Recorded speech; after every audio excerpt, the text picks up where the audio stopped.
Kita akan masuk dengan topik tentang sifat fungsional dari bahan makanan. Ini nanti teman-teman juga akan berpraktek terkait dengan sifat-sifat fungsional mulai dari protein, karbohidrat, sama lemak.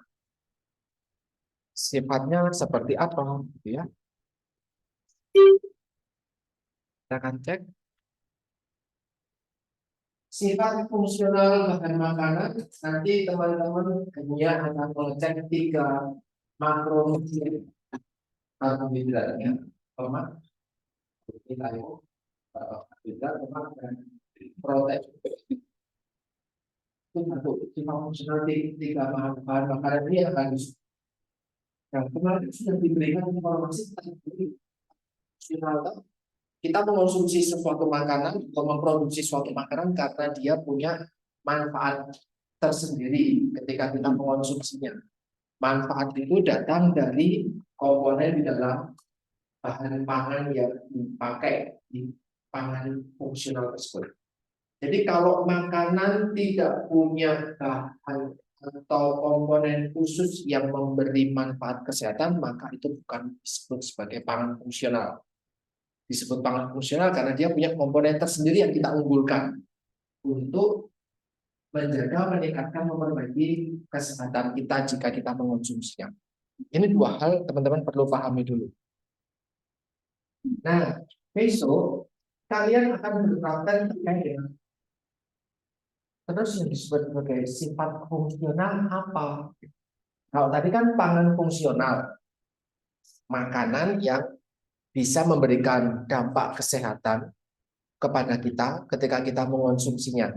Dampak kesehatan tersebut muncul karena ada komponen-komponen tersendiri di dalam makanan atau bahan makanan tersebut. Nah, yang disebut dengan sifat fungsional ini salah satunya adalah sifat fisikokimia. Sifat-sifat dari bahan makanan yang mempengaruhi komponen tadi. Ketika kita menyimpan, ketika kita menyiapkan itu mulai dari cuci, potong, terus diiris, diporsikan, dan lain-lain, disimpan, diolah, sampai dikonsumsi, ternyata ada hal-hal yang berubah sifatnya. Nah, ini teman-teman, kalau masih belum paham, nggak apa-apa. Nanti di beberapa slide akan ada contoh gambar-gambar. Semoga lebih mempermudah teman-teman dalam memahami apa yang disebut dengan sifat fungsional di bahasan kita hari ini. Nah, kita karena nanti akan mengolah bahan makanan, toh, kalian akan bikin nasi, akan bikin roti misalnya, bikin kue misalnya, bikin olahan ini, olahan itu. Kan bahan makanan tersebut punya sifat-sifat tersendiri yang kalau diiris, kalau dipotong, kalau dimasak, kena panas, disimpan, berubah sifatnya. Gitu tak? Nah, ketika kita memahami sifat-sifat tadi, kita tahu lalu persiapan pengolahan yang tepat apa agar makanan tersebut tidak rusak, agar makanan tersebut tidak menurun kualitasnya gitu. Misalnya kemarin kita mau mengolah apel atau pisang. Kalau apel diiris bukannya nanti akan browning gitu kan? Kan berarti ada sesuatu sifat yang berubah ketika ada persiapan tadi. Karena diiris terpapar udara terus jadi browning. Maka cara yang bisa kita lakukan apa biar tidak turun kualitasnya gara-gara proses tadi. Contohnya kayak gitu. Oke? Simpelnya seperti itu dulu. Nah, tadi saya sampaikan ada 3 bahan makanan yang akan kita uji, baik di dalam teori kali ini ataupun nanti ketika praktek. Bahan pangan yang mengandung karbohidrat, itu yang pertama. Sering kita memilih gula sebagai bahan makanan yang mengandung karbohidrat. Di sini di dalam gambar, gula itu tidak hanya sekadar gula pasir atau gula merah, gula Jawa. Tidak sekadar itu. Tetapi senyawa yang putih, kristal, larut air, dan nanti larutnya juga berbeda-beda. Ini kita kategorikan sebagai gula. Nanti sifat fungsional dari gula khususnya ini ada kelarutan sama kenampakan. Kenampakan ya ada yang bentuknya seperti kristal, ada yang bentuknya mungkin bukan kristal, misalnya cair. Pernah lihat gula cair? Bukan gula pasir yang dicairkan. Gula cair biasanya di mana? Gimana, Pak? Es? Es degan. Es degan itu gula pasir yang dicairkan bukan? Ya. Kalau bukan gula pasir yang dicairkan, benar-benar gula cair. Pernah lihat di yang bukan gula pasir dicairkan? Kalau gula pasir dicairkan kan kalian manasin gula sama air di kita sampai dia mendidih terus jadi gula cair. Gula yang benar-benar cair. Pernah lihat belum? Gula kan setahu kalian atau kebanyakan umum kalau menyebut sebutkan gula itu kayak gimana? Ya, kristal putih, gula merah. Gula merah ada yang bentuknya padat, ada yang bentuknya juga kristal ya. Sudah kristal kayak apa namanya serbuk gitu, serbuk gula merah. Tapi kalau bentuknya cair, pernah lihat belum? Hmm? Ada yang pernah lihat gula cair? Masa sama sekali belum pernah lihat? Gula yang bentuknya cair? Enggak, enggak. Pernah? Di mana, Mbak? Rumahmu ngapain? Kok ada gula cair?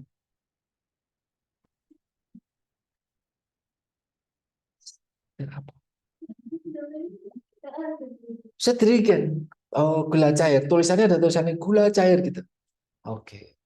Ada nanti gula cair. Ada yang bentuknya bukan kristal tapi padatan. Apa? Ada gula batu. Pernah lihat gula batu? Gula batu, gula cair, gula serbuk, kristal gitu ya. Kenampakannya berbeda-beda, kelarutannya berbeda-beda. Dimasukin ke air belum tentu semuanya akan larut toh. Gula batu kamu larutin ke air, dia akan tetap seperti gula batu. Kecuali airnya mungkin air panas.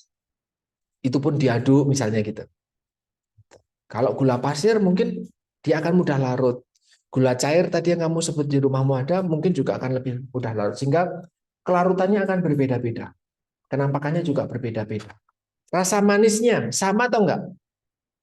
Beda. Gula merah sama gula pasir tentu berbeda.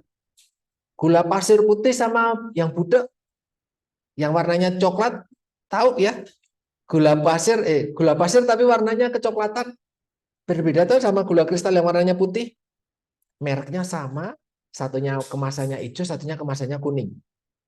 Tahu gula mu. Nah, itu ada yang hijau, ada yang kuning, plastiknya. Nah, itu nanti warnanya ada yang putih bersih, kayaknya menarik ya. Tapi ada yang warnanya kecoklatan. Jadi rasanya juga berbeda. Gula merah dari kelapa sama dari aren berbeda rasa manisnya. Jadi memang sifat fungsional kedua setelah kenampakan dan kelarutan adalah rasa manis. Semuanya punya rasa manis, tapi tingkat kemanisannya berbeda-beda. Gitu. Nah, di sini kalau kita menggunakan ini misalnya ya, sukrosa atau gula gula pasir, kita kita anggap manisnya gula pasir itu 100 misalnya gitu ya. Oh, kalau segini 100 misalnya gitu. Maka kalau kita mengonsumsi sirup fruktosa itu dia lebih manis lagi sampai getir nanti di sini. Sirup fruktosa. Kalau kita mengonsumsi gula invert, nanti ada contohnya gula invert, itu juga lebih manis. Laktosa pernah dengar itu ada di mana? Ada di susu. Susu ternyata tanpa ditambahkan gula pasir, dia sudah mengandung gula ya, tetapi dalam bentuk laktosa. Ada rasa manisnya, tapi hampir nggak kerasa. Susu, manisnya susu tuh hampir nggak kerasa ya, karena memang tingkat kemanisannya hanya 16 jika dibandingkan gula pasir yang 100. Galaktosa ataupun glukosa itu juga tingkat kemanisannya lebih rendah. Ini sifatnya dari rasa manis. Kemudian hidrolisis. Hidro itu air, lisis itu pecah. Maka dipecah dengan air gitu. C12H22O11. Sudah pernah ya ini ya? Ada kimia semester ini? Ada kimia. Nah, ini dipecah dengan dihidrolisis di air. Ini misalnya di dalam tubuh kalian, kalian ada maltosa, kemudian dengan proses pernafasan gitu ya, kemudian ada maltase, maka akan menjadi 2 unit glukosa. Ya, ini apa namanya, disakarida dihidrolisis menjadi 2 molekul monosakarida. Ini kalau maltosa. Kalau tadi minum susu ada laktosa ya. Jadi laktosa kalau dihidrolisis jadi apa? Hmm? Gimana Mbak? Laktosa kalau dihidrolisis jadi apa? Kan minum susu. Ayo, sudah dapat itu belum? Pertanyaan saya itu. Sudah dapat itu? Laktosa dihidrolisis dengan air dia akan menjadi gimana? Ada yang berani ngomong? Ya, katanya sudah. Ya, nggak ada yang masuk kan? Ketika dosennya ngomong itu. Ya, laktosa dia. Galaktosa sama glukosa. Satunya laktosa, satunya maltosa, satunya lagi sukrosa. Kalau dipecah hidrolisis jadi glukosa dan fruktosa.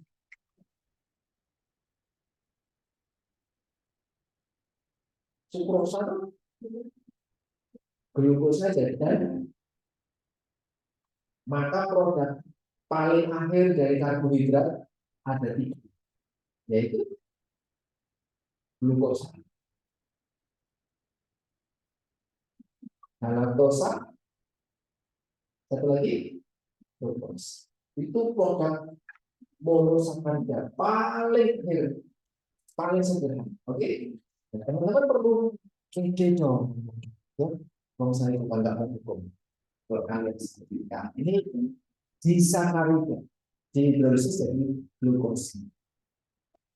Kemudian sifat keempat dari gula adalah sifat namanya inversi. Ini tadi saya sampaikan, kalian mungkin pernah beli kopi di Indojuli, gitu. Terus mau pakai gulanya enggak Mbak? Gitu. Gulanya apa? Kan pesanan kecil itu tadi bukan pakai gula yang serbuk. Kalau kebanyakan pakai gula serbuk, gula di larutnya dapat 2 cc atau dapat 1 cc. Tapi sekarang pakainya gula sirup yang bentuknya cair, pakai wadah kecil gitu, tinggal dituang.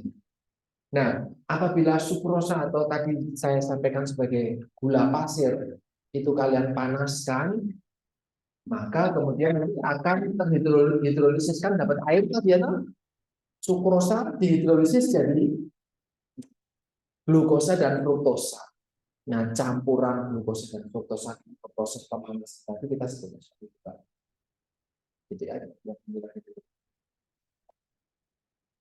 Nah, inversi sukrosa tadi juga bisa menggunakan enzim. Ini kelarutannya tinggi. Kenapa? Ya, jadi lebih mudah dilarutkan di air kok.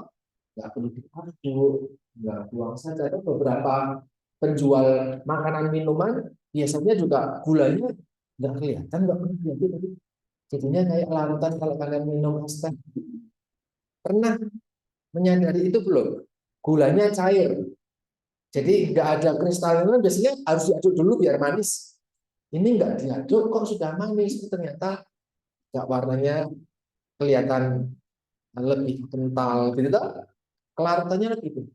Dan yang seperti ini dia tidak bisa membuat kristal lagi. Jadi kalau pada kamu itu belajar tidak kristal. Ya, di sini kelarutannya sangat tinggi sehingga tidak bisa menjadi kristal. Gula impor, gula cair. Kemudian karamel, itu teman-teman sudah sering tahu ya, kalau bikin apa namanya dari gula merah itu misalnya, atau gula pasir juga bisa sebenarnya. Kalau mau bikin gula ini, dulu kalau ketika kecil barangkali beli beli gula itu, gula yang dipanaskan terus menerus tuh, yang dibentuk-bentuk dia sebenarnya karamel.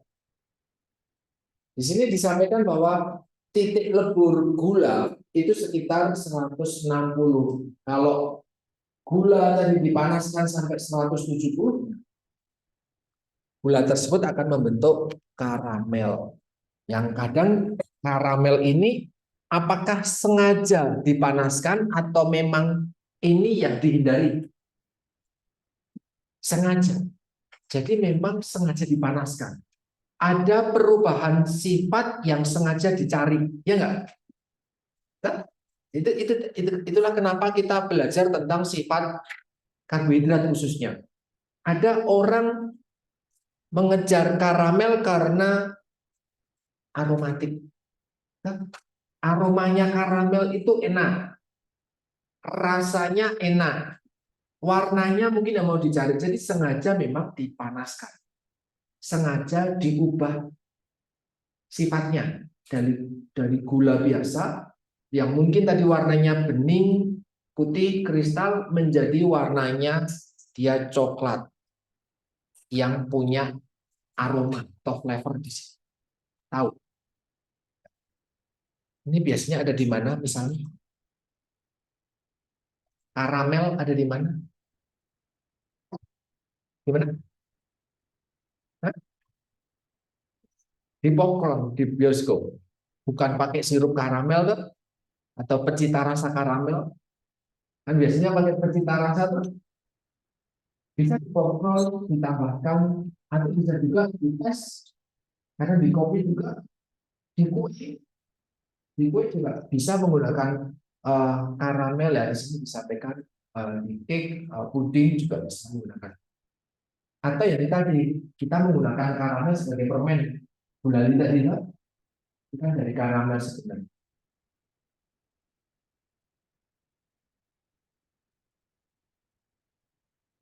Kemudian selain karamel, proses selanjutnya terkait dengan karbohidrat adalah reaksi Maillard. Pernah dengar?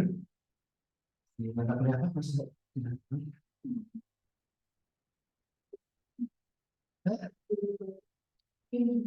Gimana? Lobang. Oh, selain itu, kalau mata kuliah, ya, ini sebenarnya proses Maillard ini sering tidak diharapkan. Karena nilai ini itu reaksi Maillard. Ya. Nah, ini dampaknya seperti brownie dan coklat. Reaksi Maillard yang bukan apa namanya bukan dengan enzim. Jadi tadi reaksi karamelisasi kan dari putih jadi coklat. Brownie kan bukan karena enzim kan, kalau yang dipanaskan sudah tinggi, Maillard juga sama. Dia dipanaskan, dia juga kecoklatan, tapi juga dia bukan enzim. Yang seperti ini, ini protein tersebut juga ketemu dengan gula, kemudian protein dan gula tadi dipanaskan, jadilah keluar warnanya hijau. Misalnya bikin roti, bikin kue, bukankah bahan-bahan roti itu hasil yang warnanya coklat? Tapi kan tadi jadinya kayak roti apa? Song, biskuit, kan biskuit warnanya rata-rata warnanya coklat. Roti mari itu adalah sebenarnya yang melakukan cloning. Reaksi mereka termasuk memanggang, memanaskan, membakar daging. Ya protein, gulanya juga dia jadi warnanya seperti ini. Dan kita jadi tahu roti matang aromanya seperti apa. Pernah bikin roti, bukan kue, roti. Aromanya kecium ya, dia dipanggang. Nah, biasa itu bentuknya terpos. Tidak selesai itu Waktu praktek kita bikin kue, kita bikin makan kue kering atau roti itu nanti kita praktek gitu. Dan akan membuat seisi kampus sini dan kampus depan itu apa? Itu setiap tahun di mata kuliah MKN. Kalau di mata kuliah kuliahnya jadi teman-teman sering di situ masak gitu ya, aromanya berkembang masak. Atau begitu tak ada di pos. Tapi kalau dengan roti, aromanya kemana-mana. Bisa membayangkan aroma roti, bukan kue ya, roti. Nah inilah aroma itu muncul karena reaksi Maillard dari terigu yang mengandung protein sama ada gulanya. Terigu kan karbohidrat, itulah reaksi Maillard. Kalau tadi disampaikan proteinnya jadi turun karena reaksi Maillard, tapi apakah reaksi Maillard juga diharapkan? Ya, menimbulkan aroma itu warna yang menarik juga kan untuk roti. Walaupun kalian kalau makan roti tawar dan pinggir mesti dipotong. Pinggiran roti tawar yang warnanya coklat itu adalah proses browning. Itu proses browning atau reaksi Maillard.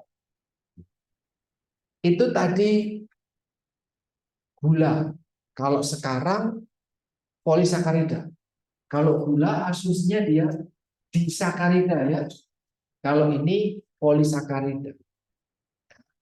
Tidak semuanya berupa kristal, tapi bisa juga berupa serbuk. Dia tidak larut air. Kamu kan nggak bisa melarutkan nasi, ya. Tidak bisa melarutkan kentang, nasi, jagung. Jagung kok pendem di air, jadi rendam di air, tidak akan juga larut dengan air kan?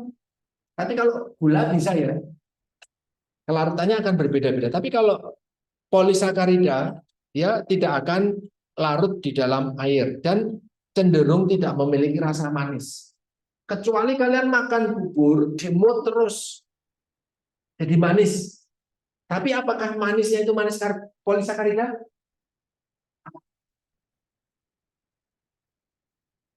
Lanjutnya deh. Pernah makan nasi dimut? Milosa itu polisakarida. Ini kode lain. Polisakarida. Milosa itu sama. Apa? Kira-kira di sini diinformasikan polisakarida itu tidak punya rasa manis. Tapi kok kamu makan nasi kok ada rasa manisnya? Itu apa? Menurutmu?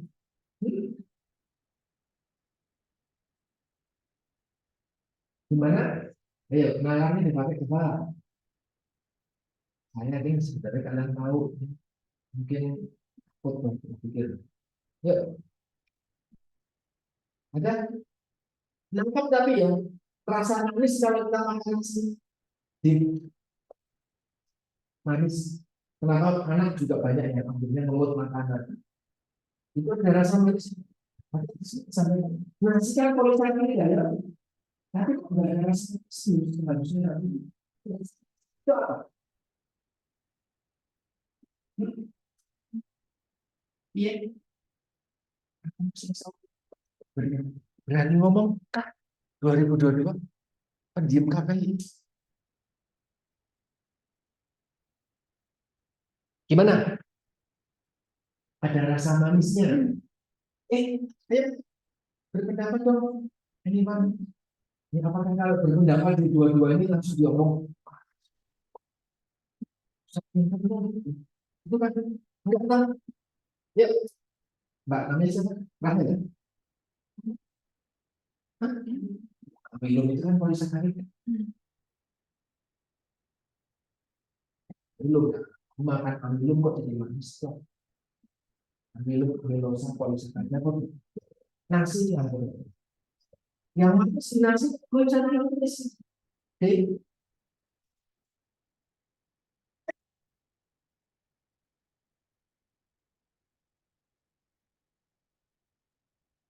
belum tidak manis. Jadi disakarida. Kan urutannya polisakarida di hidrolisis jadi disakarida hidrolisis enggak ada enzim tiamina, amilasa lah, jadi disakarida. Maka ketika diemut, dikunyah, yang menimbulkan rasa manis itu bukan dari polisakarida, tapi dari disakarida. Oke, saya kira teman-teman sebenarnya sudah tahu yang kamu itu minusnya kalian gimana sih? Saya nggak suka orang yang berani ngomong tahu biar itu jelek. Saya cukup tahu. Ayo ngomong, ya. Nah, polisakarida itu juga bisa dihidrolisis, tadi sudah disampaikan sama Dea. Dari poli ketemu dengan air, kemudian dia menjadi disakarida, ya. Misalnya tadi pati, nasimu kita menjadi maltosa misalnya, kemudian dihidrolisis lagi untuk menjadi 2 unit glukosa misal seperti itu. Jadi polisakarida bisa dihidrolisis. Disakarida juga bisa dihidrolisis. Monosakarida apakah bisa dihidrolisis? Monosakarida apakah bisa dihidrolisis? Wis ora iso. Maka tadi sudah saya sampaikan ya, produk akhir dari karbohidrat adalah 3 jenis monosakarida yang bisa dimanfaatkan kita sebagai manusia. Kalau kamu sapi, beda. Gitu ya. Sapi nanti masih bisa mengonsumsi selulosa dan yang lain. Kamu enggak. Ya. Oke, ini tadi hidrolisa. Terus kemudian pernah lihat kayak gini? Jadi nempel. Apa ya misalnya ya?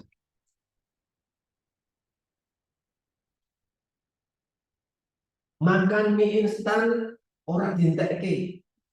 Jadi ini apa? Gimana Mbak? Menggumah. Saya itu makan mie instan, air rebus mie instan, 1 sendok, 1 gelas airnya. Kan harusnya 2 menit, 3 menit bisa kalah. Gitu. Oh, karena 10 menit. Apa yang terjadi? Minyak mengembang. Kenapa mengembang? Udaranya masuk kah? Apa? Yang mengembang. Jadi polisakarida itu dia bisa membentuk gel dengan menyerap. Itu kalau mana kos-kosan tidak menganggap ilmu karena menganggap itu hal biasa. Tapi kalau di dunia gizi itu jadi ilmu, oke? Kan biar apa namanya? Dia makin gede minyak tuh, itu kan kemasukan air. Nah, air kalau terlalu banyak di dalam produk makanan, apakah bikin airnya bahan makanan tersebut jadi awet?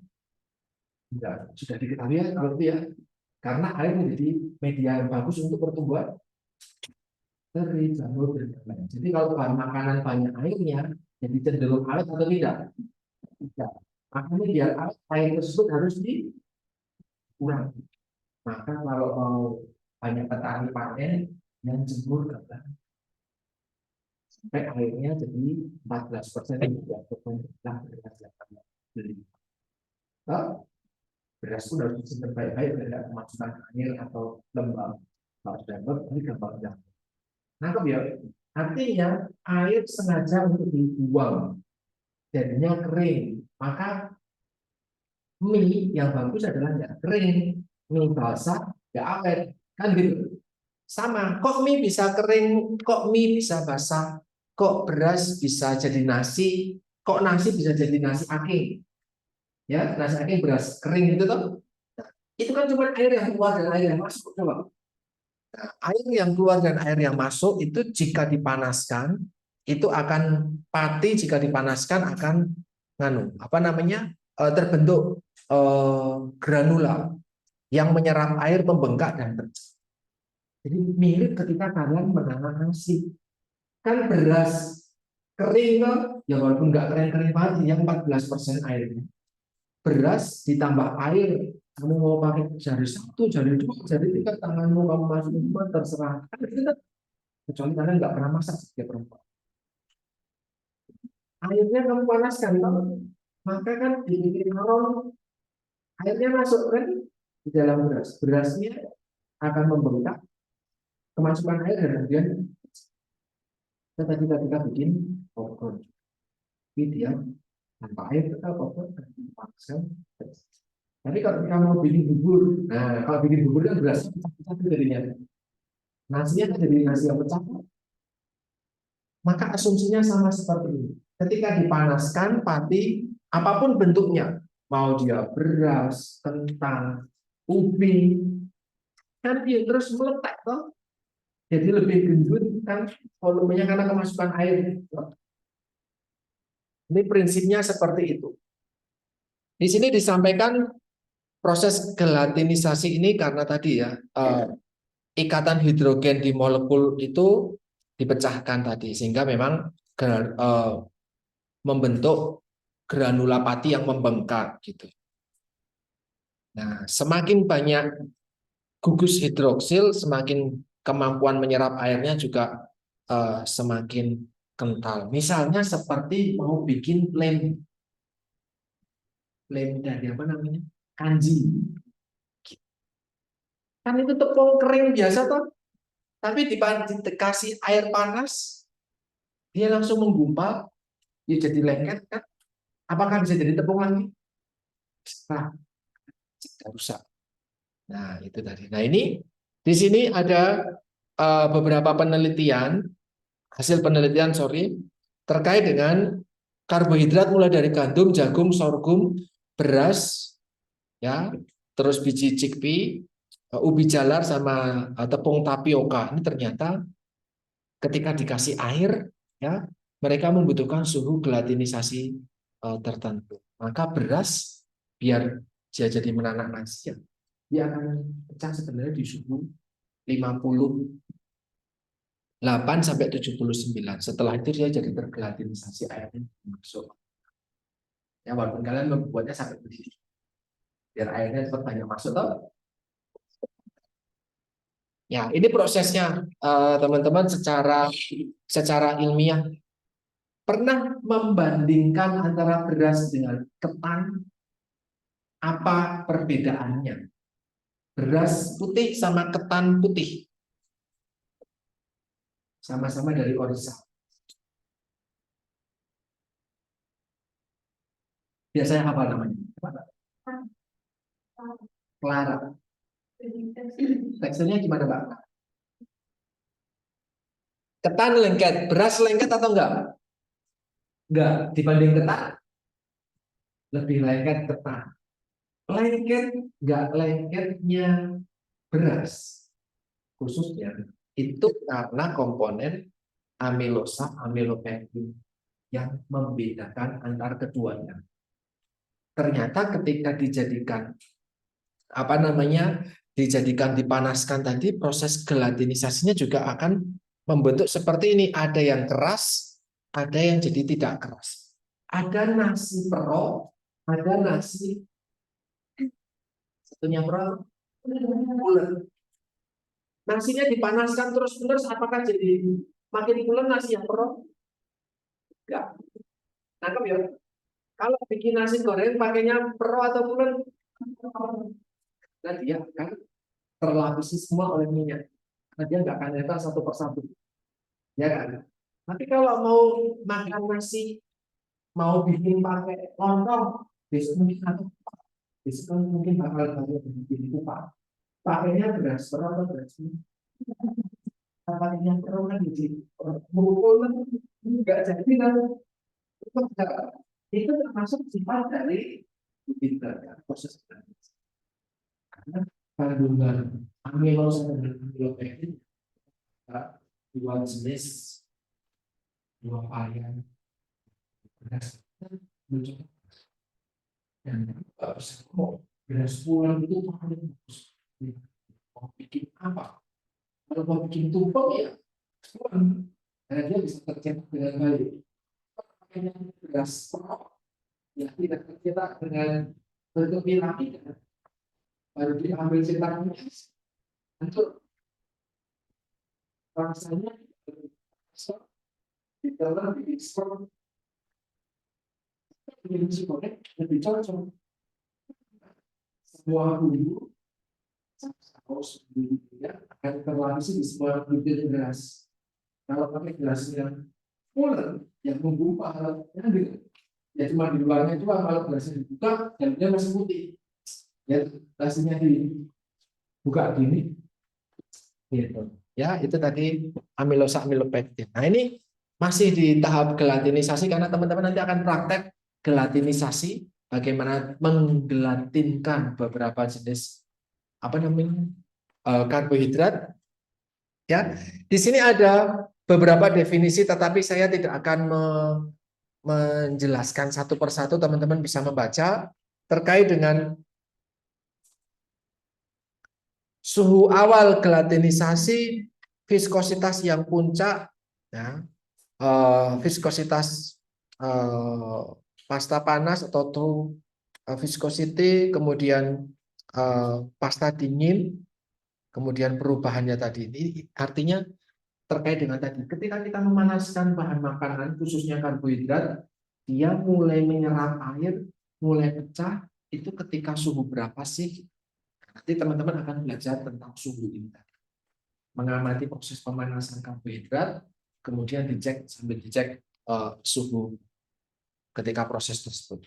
Nah, ada yang namanya kapasitas penyerapan air. Ini terkait dengan beras, tepung, dikasih air. Tepung dikasih air itu malah jadi bagus ketika kita harapkan itu ketika kita mau membuat apa misalnya. Tepung kita kasih air. Ketika adonan apa? Gorengan, roti, kue lah, kan sampai kalis itu kan menyerap air yang adonan tersebut. Apakah di tangan? Kalau masih lengkap, masih ditambahkan air lagi. Pernah bikin roti, pernah bikin roti atau kue belum? Sudah pernah, Pak. Ditambahkan dari tepung, telur, mentega, kamu belum bikin tanganmu kotor, masih ditambahkan air dikit-dikit, betul, sampai tanganmu bersih. Apakah tangan tersebut akan nempel di tanganmu lagi? Sudah, itu disebut kalis. Ya, apakah dikejar proses menyerap air tadi? Apakah memang sengaja? Ya, bukan dihindari, ya, bukan dihindari. Jadi ketika kita bicara tentang sifat bahan makanan ada dua, yang memang sengaja dihindari, biar nggak rusak, ya dihindari lah biar nggak ya sifat jeleknya hilang. Atau justru memang dikejar. Proses menyerap air itu kan juga sifat kan. Tepung menyerap air itu kan sifat, dia bisa menyerap air. Apakah kita kejar itu proses itu? Iya. Maka biar jadi adonan yang kalis kan sengaja ditambah air. Langsung banyak kan? Langsung banyak tapi nggak jadi kalis. Karena jadi ada kapasitas optimal kan yang menyimpan. Kalau sudah kalis kamu masih tambah air lagi, apa yang terjadi? Encer. Jadikah adonan tersebut? Ada yang satu adonan besok 10 kelompok. Bikin rotinya mungkin beda-beda. Protein terigunya mungkin berbeda-beda. Produk endingnya juga mungkin tujuannya berbeda-beda. Apakah penambahan airnya di setiap adonan itu sama? Satu gelas, satu gelas itu. Jadi setiap karbohidrat ternyata punya kapasitas sendiri-sendiri. Oke, nah itu yang dimaksud di sini. Setiap bahan makanan, khususnya karbohidrat, itu punya kapasitas penyerapan airnya masing-masing. Terus tergantung sama apa, Pak? Kok bisa berbeda-beda? Ini tadi, komposisi granula sama sifatnya bagaimana? Ada yang ditambahkan air, kan makanya sarannya kan sedikit-sedikit, tidak langsung satu gayung terus. Walaupun mungkin bisa. Ketika bikinnya banyak, bisa jadi satu gayung. Nah, terbiasa. Tapi kalau belum terbiasa, kita nggak tahu kalau ternyata satu gayung bukannya pelan-pelan dikit-dikit, diuleni dikit-dikit gitu. Nanti kalian akan bikin roti, bikin mie dari terigu. Jadi tidak beli mie, bikin dough, bikin donat, bikin kue pas, bikin biskuit atau kue kering. Pernah bikin sebelumnya? Ada yang pernah bikin di sini? So, nggak dari nol banget. Ada yang pernah bikin? Ada anak SMK? SMK apa Mbak? Iya, iya. Pernah? Siapa Mbak? Magelang. Magdalena. Magdalena. Dari SMK bukan? Oh, pengolahan makanan juga. Belajar kayak gini dulu. Terus, bios ya.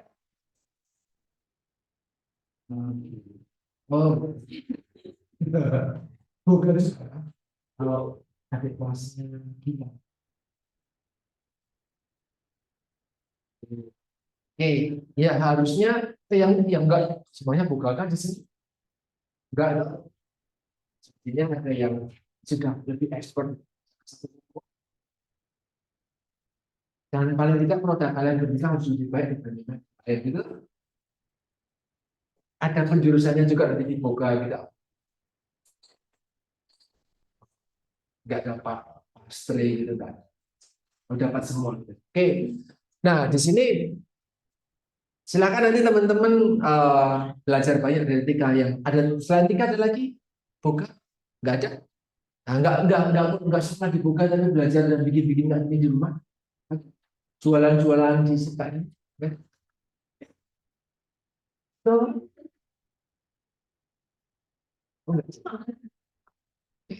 nah, ini kapasitas penyerapan air di situ dituliskan menentukan jumlah air yang diperlukan gitu ya. Kalau airnya kurang ya tidak terbentuk gel atau tidak terbentuk dough yang kalis tadi. Karena kurang.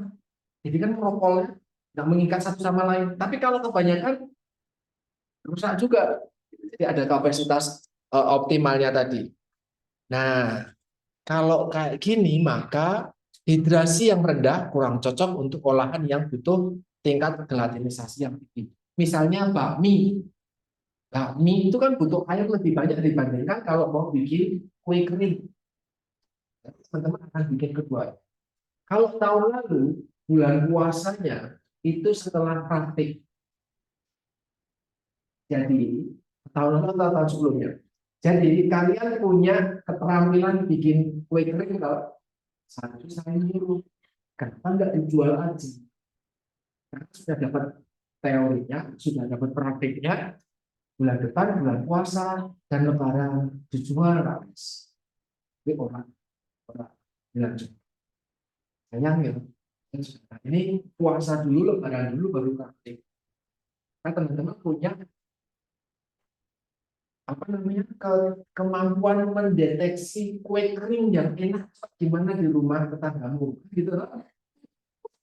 Star atau kasengel atau lidah kucing atau apapun itu yang ada di tetanggamu atau di rumahmu sendiri, kamu rasakan taste-nya gimana yang menurutmu enak gitu ya, renyahnya bagaimana, rasanya bagaimana, ukurannya bagaimana. Bisa praktek begini di tempatku gitu. Jadi apa namanya, kalian akan mempraktekkan seperti itu.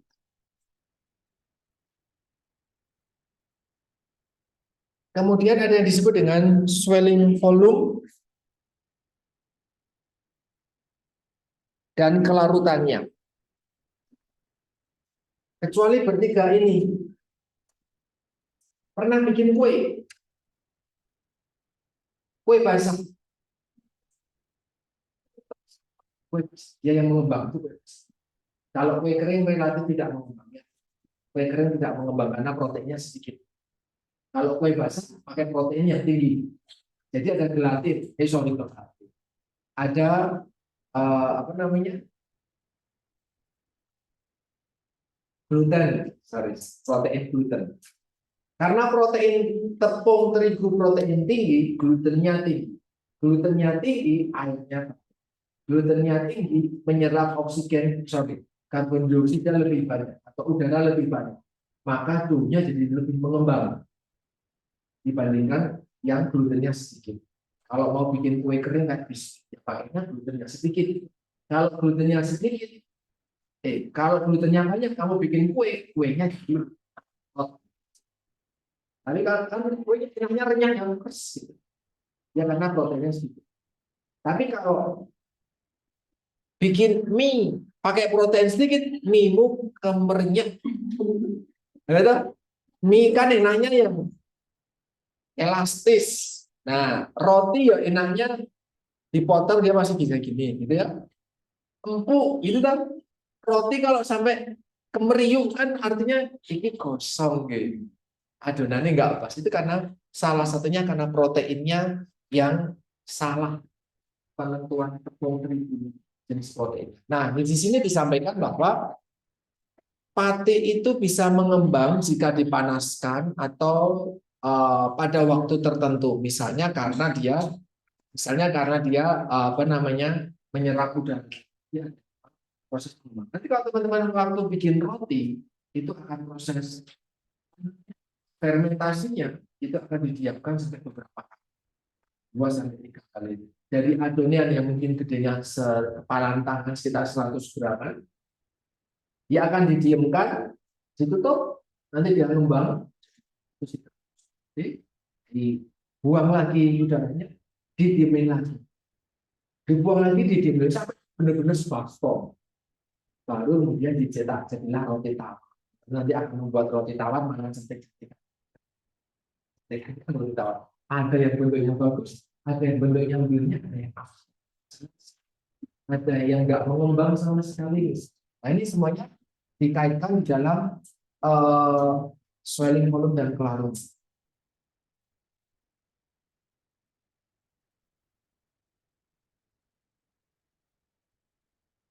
Nah, selain kelarutan tadi, ada juga sifat dari polisakarida. Banyak banget nanti sifat polisakarida.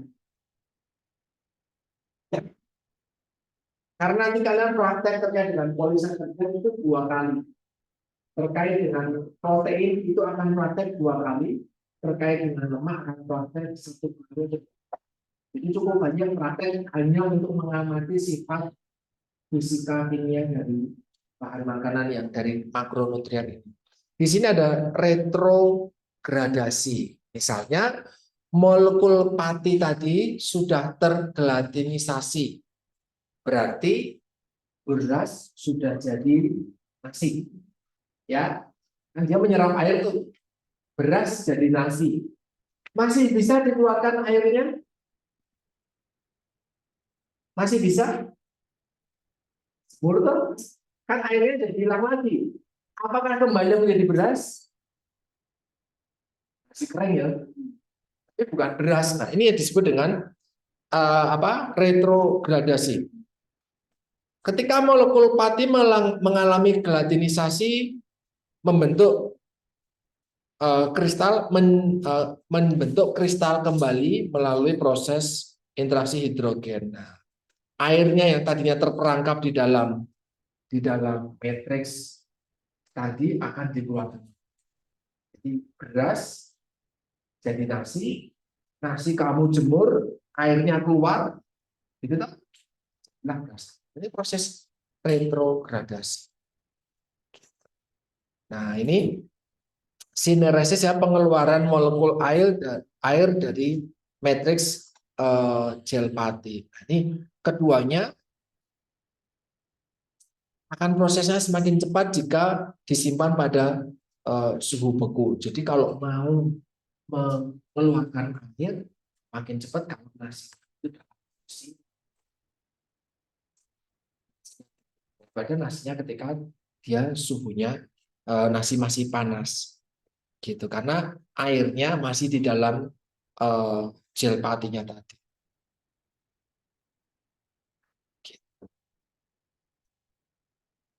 Ini adakah proses yang memang diharapkan dari retrogradasi enggak?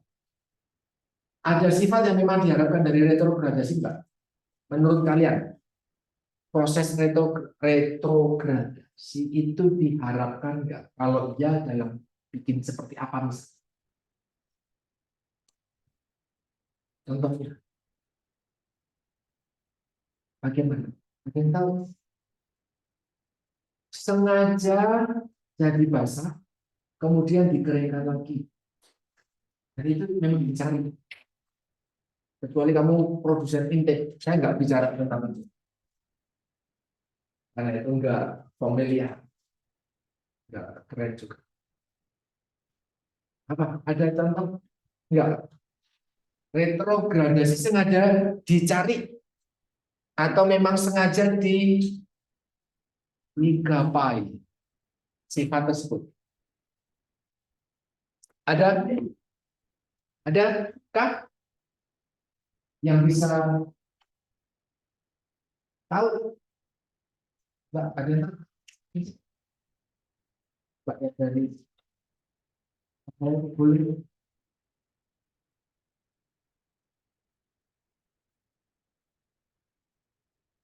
gimana?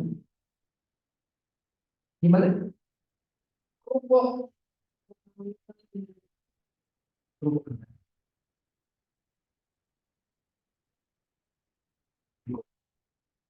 Memang dikejar untuk ini loh, karena dia mengejar, dipaksa mengembang dulu, kemudian dikeringkan jadi biar pembuatan kerupuk, tempe, dan uji intake, gitu kan.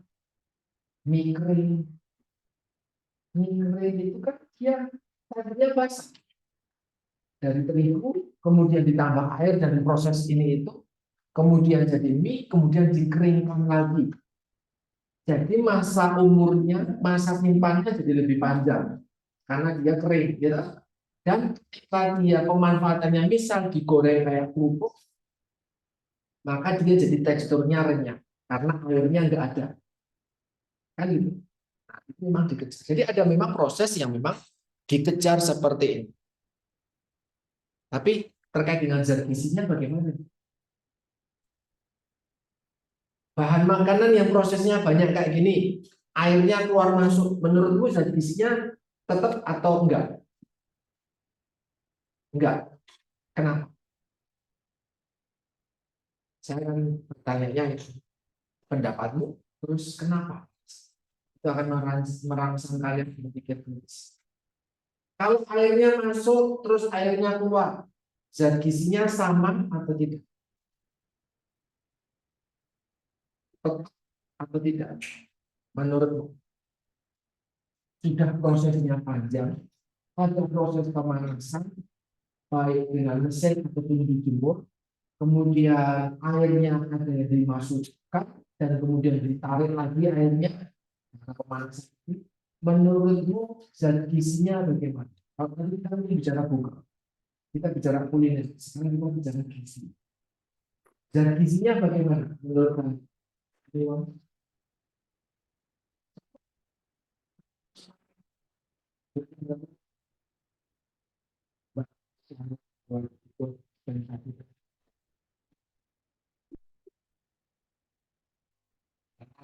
Kok ini kapan? Banyak kan dari sebelah sana. Ya, siapa? Ya, biasa ya, kita ngasih nilai akhirnya itu enggak.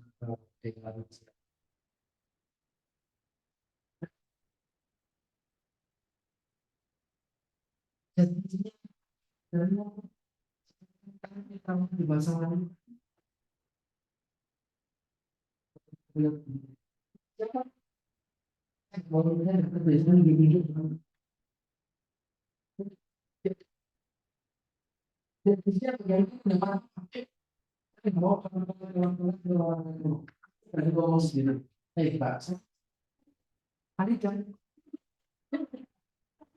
panggilan, gimana panggilan?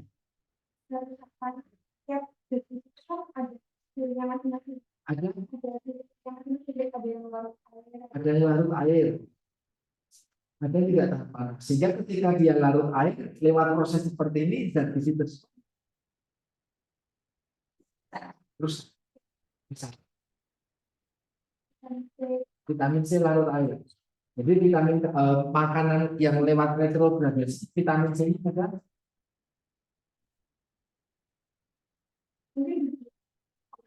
selain Vitamin C karena larut air, tapi karena pemanasan, vitamin apa yang larut kena panas rusak, atau zat gizi apa yang kena panas rusak?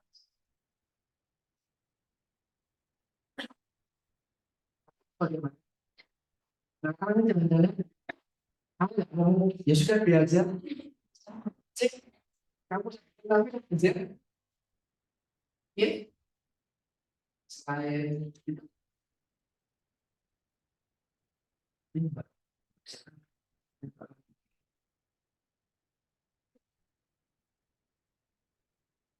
Apa? Pada kamu ngomong setelah ke setelah ke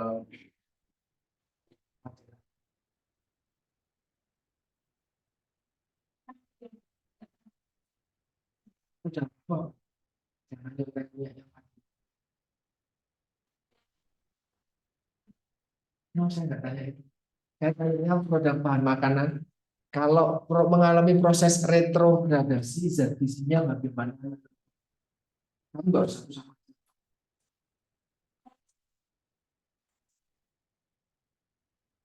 Kenapa?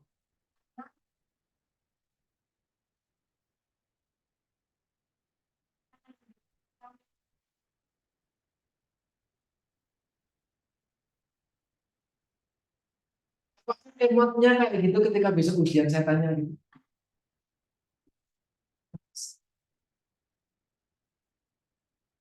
Gimana, Pak?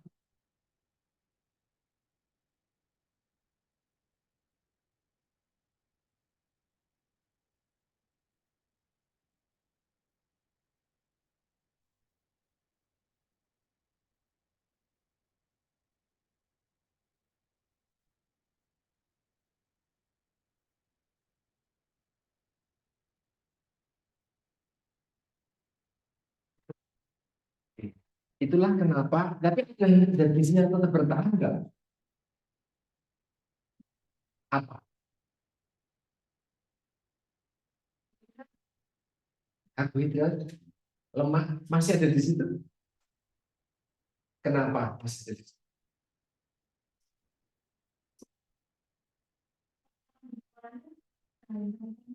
Nggak ada kerusakan karena panas. Nah, nanti teman-teman akan belajar. Apakah karbohidrat itu tahan dengan panas atau enggak? Lemak itu tahan dengan panas atau enggak? Kalian akan manasin lemak besok. Kalau enggak, tapi sampai keputihan, sampai calon dagingnya akan pecah.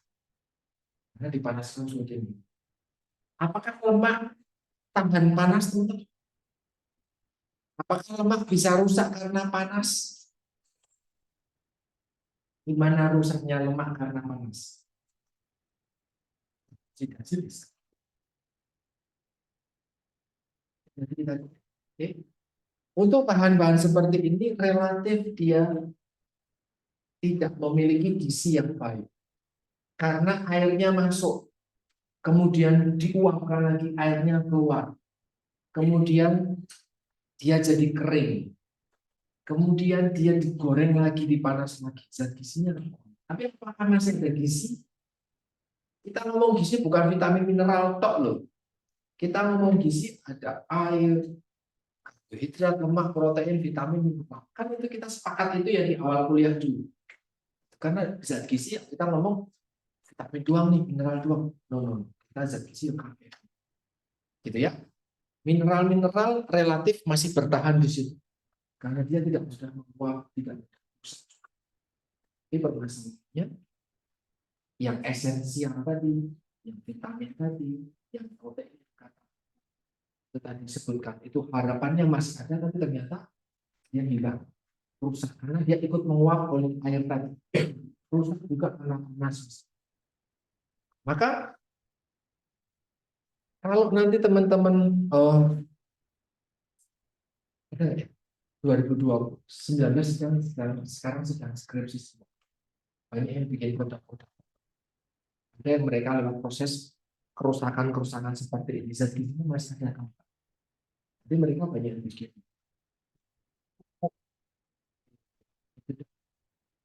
Proses pemanasan ketika saya bikin produk tertentu, waktu itu bikin tepung, saya tidak menggunakan pemanasan dengan mesin.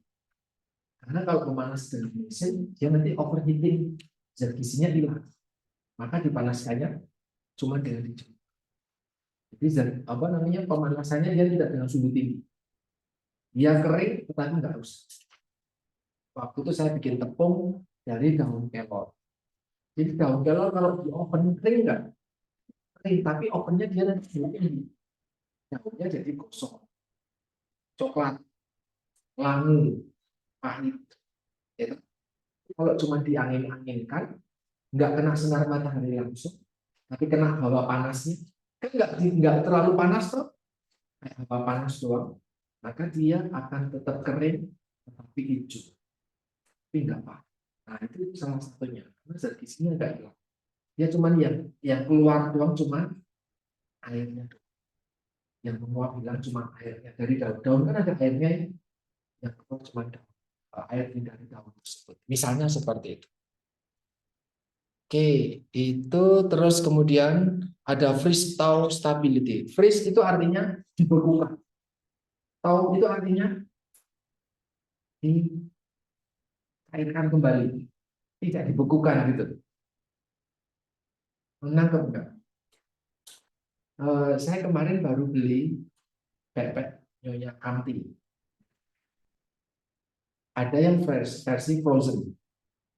Itu harus ditowing dulu 4 jam di suhu kamar. Karena kalau versi frozen langsung digoreng ya udah tadi. Kan gitu. Nangkap sekarang ya. Ada bahan makanan yang bisa di-freeze-kan dulu dan ada yang di-thawing dulu. Kira-kira apakah freeze thaw ya, itu pasti akan tetap baik atau enggak? Bahan makanan di-freeze kan, kemudian didiamkan suhu biasa biar dia kembali cair, cair bukan dalam bentuk air ya, tetapi kembali seger seperti sebelum di-freeze. Apakah kualitasnya pasti 100% selalu untuk semua bahan makanan sama? Gimana? Nangkep nggak analoginya? Penjelasannya paham ya? Nah, bahan makanan di-freeze kan, dibekukan. Kan kita nggak makan makanan beku ya kecuali es. Kan yuk kemudian dibekukan karena mau diawetkan toh, biar aman buat besok, lusa dan yang lain. Hari ini dapat lebaran haji, dapat daging, nggak mau dimakan, disimpan di freezer, dimakan tahun depan gitu kan? Ya udah kok bisa ada daging itu. Nah, dagingnya kan harus dihangatkan kembali toh, baik ditowingkan lewat air panas, disiram pakai air panas, didiamkan di kulkas bawah atau di suhu ruang, itu proses thawing. Silahkan, ada berbagai macam proses thawing. Tapi apakah sifatnya akan sama? Ini, jika airnya terpisah banyak, menunjukkan pati tersebut memiliki freeze thaw yang rendah. Maksudnya, ketika terpisah banyak, artinya kan ketika dibikin beku, airnya apakah bisa keluar? Enggak. Itu tetap di dalam bahan makanan tersebut tuh, karena dia beku kan airnya nggak keluar. Tapi ketika ditowing kan banyak air yang mungkin keluar tuh. Semakin banyak yang keluar, apakah gizinya juga semakin baik? Jawabannya seperti tadi. Ada zat gizi yang memang larut air. Jadi ketika direbus dan ditaukan, itu ternyata banyak air yang keluar, zat gizinya juga banyak yang hilang. Tapi kalau relatif sama aja. Ini di sini contohnya mie. Kamu mau mendinginkan mie instanmu, sing kok bikin tadi malam karena kamu udah kenyang, dibuang sayang, didiemin dia jadi dendam, nanti segede jari. Tapi terakhir, gede-gede nanti, kayak udon jadinya. Yang tadinya mie tipis-tipis kok jadi udon. Nah, sayang tuh dengan itu kamu taruh di freeze. Kan yuk besoknya dikeluarin lagi, ditowing lagi. Apakah airnya akan sama atau enggak? Nah, di sini disampaikan terkait dengan kelarutan disimpan suhu 4 derajat selama 24 jam. Kemudian setelah itu dikasih suhu kamar untuk melihat hasil yang tersisa berapa pisah airnya tadi. Nah, freeze-stability-nya rendah jika banyak air yang berkurang di situ. Nah, ini prosesnya ketahanan pati disimpan dalam suhu beku memungkinkan untuk bisa disimpan dengan artinya penyimpanan padi biar nggak menyerap air terlalu banyak, biar nggak semakin kayak itu. Nanti kalau mau dikonsumsi lagi, ya tinggal ditowing lagi. Kalau enggak, ya maka airnya akan keluar terus atau malah justru hilang. Kita melihat dengan stabilitas freeze dengan top. Kemudian kita mau bikin jelly juga. Pernah bikin jelly? Jelly, apa namanya? Pasta, saus dari nanas mungkin, dari tomat mungkin. Nah, ini prosesnya sama seperti itu ya. Pektin itu apa? Pektin adalah jenis serat. Pektin itu serat, ya. Pektin itu serat. Serat dikasih gula sama air di suhu tertentu, di pH tertentu dia akan membentuk gel. Nah, ini membentuk gel jika ini ada syaratnya secara teori gini ya. Nah, derajat metilasinya, nah teman-teman nanti bisa dibaca. Kalian perlu praktek untuk tahu. Besok nanti akan bikin nastar. Nastar kan orang mau nastarnya doang gitu atau dikasih cengkeh di atasnya kan enak atau tentu kalian akan milih toples lain dibandingkan nastar yang seperti itu. Jadi kan ada apa namanya nanasnya tuh isian nanasnya itu. Kalian tidak disarankan beli isian nanasnya tadi. Jadi bikin sendiri dari nanas asli sama seperti jam.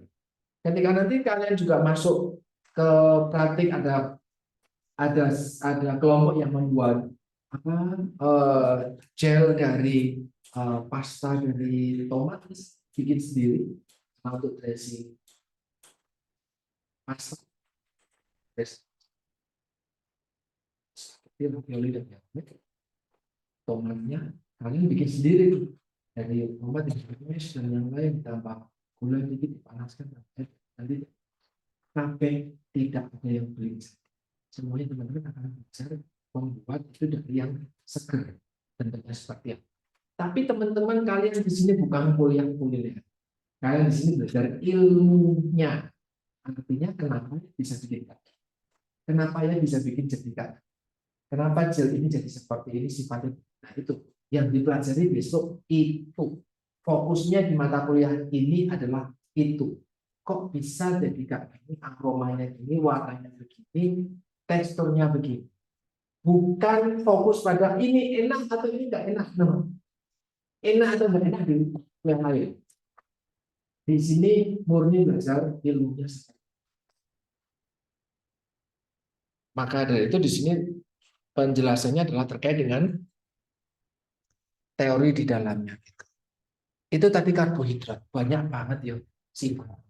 Karena kita memang banyak menggunakan karbohidrat. Jadi sifat-sifat dari karbohidrat banyak yang harus perlu kita pahami. Yang kedua, sifat dari protein denaturasi, artinya ya rusak. Tapi yang dikejar proses denaturasi pasti dihindari atau kadang kita juga membutuhkan itu. Ada keduanya. Denaturasi jangan sampai terjadi untuk kondisi tertentu, tapi justru juga dikejar. Contoh kalau kita bikin telur mata sapi, aslinya protein telur itu kan dia cair, kena panas dia jadi mengeras. Nah, maka kita juga mengejar ini tadi. Ya, ada perubahan suhu, ada karena garam, perubahan pH dia akan mengubah protein di lebih keras. Misalnya perubahan pH, perubahan garam itu misalnya tadi bikin telur asin dan mengental telur ikatannya. Nah, ini denaturasi sifat-sifat protein misalnya kelarutan, tekstur, kemampuan menahan air gitu. Bisa yang sifatnya reversibel, artinya ketika kerusakannya ringan ya bisa reversibel, tapi kalau sudah berlanjut sifatnya permanen jika sudah terkoagulasi. Misalnya mau bikin telur dikocok, bisa jadi air lagi.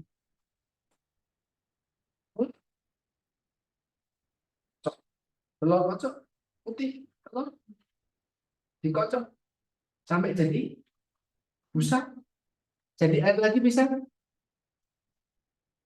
jadi air lagi. Yang pernah mempraktekannya, jadi jangan ngarang dan kayalanmu, karena di kayalanmu kamu nggak bisa bikin telur yang dikocok. Oke, putih telur. Nah, yang kuliahnya di kuliah, sekolahnya pernah di kuliner pasti sering, tapi mungkin anak sekolah tidak mempelajari teorinya, mempelajarinya praktiknya. Telur putih atau putih telur kocok lepas, kenceng banget pakai mixer boleh, pakai tanganmu juga boleh.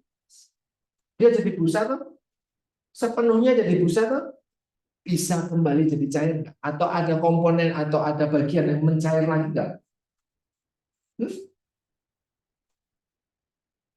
Bisa. Dari kualitas. Nanti dia jadi air sedikit, ya nggak semuanya. Nanti akan ada proses air. Nah, kalian akan mengerti. Itu kocok lepas, didiemin. Dia kocok lepas, dikasih BTP. Kan besok praktiknya dengan BTP. Jadi teori-teori ini akan dikombinasikan dengan penambahan BTP. Kalau telur kocok lepas tadi jadi cair, kualitas proteinnya jadi bagus atau jadi diharapkan atau enggak malah? Jangan sampai itu jadi air, enggak jadi nanti bikin adonan. Maka dari itu ketika ngocok telurnya jadi busa semua, bagaimana caranya biar dia tetap enggak jadi busa? Ini ada BTP-nya. Ngamatin dikasih BTP sama enggak dikasih BTP? Cepet-cepetan cairnya, Pak. Gitu ya. Jadi bisa reversibel tapi ya pada derajat yang ringan. Tapi kalau sudah berat terjadi koagulasi, telur direbus bisa jadi air lagi. Ya, kalau sudah direbus sudah terkoagulasi enggak? Nah, ini contohnya kalau dia besok kalian akan praktek bikin pembusaan putih telur itu kayak gini.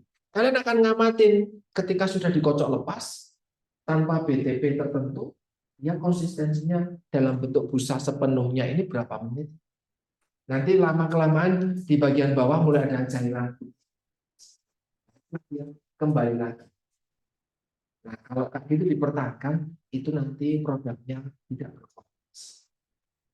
Ya, nah, bagaimana caranya biar dia tetap jadi busa? Ditambah BTP tertentu. Terus kemudian gluten. Ini tadi yang disampaikan sama Rahel terkait dengan protein pada terigu. Terigu ada 3 jenis ya. Protein tinggi, protein sedang, protein rendah. Masing-masing terigu ini dengan proteinnya masing-masing itu punya manfaat tersendiri-sendiri. Kalau mau bikin cake, pastry, roti tawar, atau bahkan mungkin mie instan, mie basah yang dipakai roti terigu yang seperti apa sih di kayak gini. Karena kaitannya gluten, nanti kaitannya adalah dengan pengembangan karena dia menyerap udara sama kemampuan dia menyerap air. Nanti teman-teman akan melihat terigu kok uleni terus-menerus sampai dia jadi kalis, kemudian kalian cuci dengan wow. Semakin dicuci, jadi tepungnya kan hilang, larut. Yang tertinggal di dalam tangan kalian nanti hanya sudah gluten.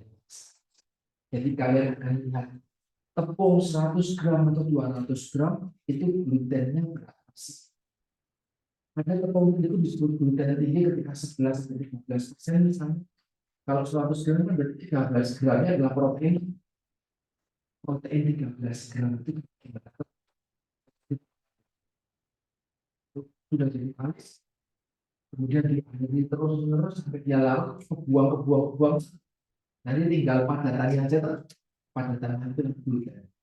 Kalian akan lihat 100 gram terigu akan menjadi gluten seperti paus. Itu benar-benar cuma itulah yang bikin terigu tersebut jadi yang mengembang dan menyerap. Ini apa namanya? Karena mengandung gluten, dan gluten ini ada di gandum. Di beras ada gluten? Di beras ada gluten? Tidak, beras tidak ada. Di gandum saja yang ada gluten. Itu tadi protein. Ini acukanlah ibu-ibu yang antrinya pakai kaki. Ya. Ini saya dapatkan ketika minyak jadi sesuatu barang langka di Indonesia. Sebentar.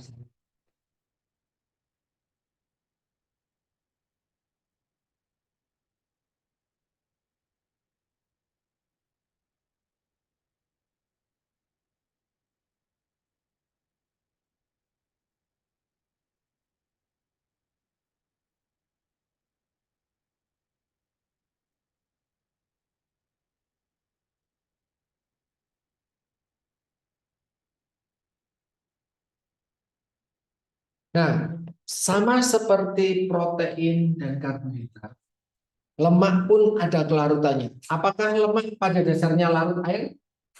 Enggak. Apakah lemak bisa larut air? Ya bisa. Ya ditambah dengan emulsifier. Makanya kemarin belajar tentang BTP emulsifier, ada CMC dan yang lain. Oke, tujuannya apa? Ya biar lemak itu bisa masuk di dalam adonan, campur jadi satu. Seperti ketika bikin kue, kan ada margarin dan menteganya. Itu kan base-nya lemak. Kalau nggak pakai emulsifier ya nanti terpisah dong. Nggak bisa larut. Karena terigu itu protein, air itu juga protein. Sorry. Protein base itu sifatnya larut air tadi. Minyak nggak larut air. Maka butuh sesuatu yang bisa stabil di dalam penstabil di dalam air, yaitu pengemulsi. Nah, kemarin kita sudah belajar, makanya ini saya taruh di akhir karena harapannya kalian sudah belajar tentang BTP. Gitu ya. Nah, lemak tadi katanya juga rusak oleh panas. Nah, di sini ada titik lebur di mana dari padat jadi jang. Lemak padat contohnya apa? Lemak padat, mentega, margarin.